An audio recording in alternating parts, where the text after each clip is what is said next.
Evaluate this integral. Welcome to this video. So this is integration by substitution actually. So here what we're going to do is we're going to select let u be equal to 1 plus x to the power 3.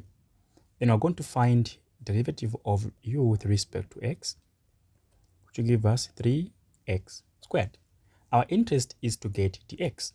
So our dx, okay, if you cross multiply, this becomes du divided by 3x squared.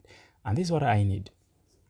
Meaning that our integral now becomes 3x over, okay, here we have u, this entire thing is u, multiplied by du, then divided by 3x squared.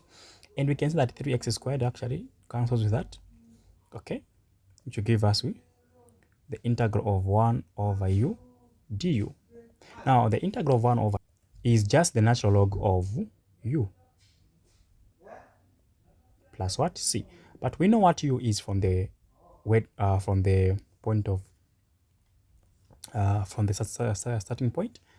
It is ln of 1 plus x to the power 3 and plus c. That becomes your answer. Subscribe and follow for more.